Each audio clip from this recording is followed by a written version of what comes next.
Sunday আমি আর আমার বর ছিলাম ওই বাড়িতে, মানে আমার বাবার বাড়িতে।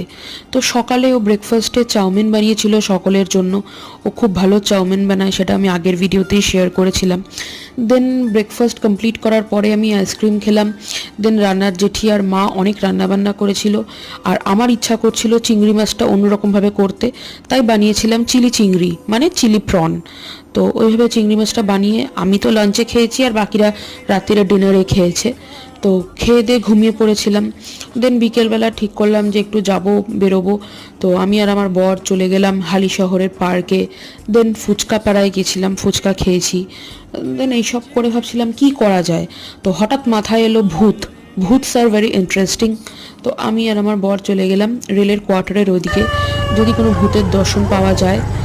সাউন্ডগুলো খুব ভয়ঙ্কর ছিল, গাটা বেশ ছমছম করছিল, কিন্তু কোনো ভূতের দর্শন ছিল না, কোনো ভূতই পাইনি, কিছুই নেই।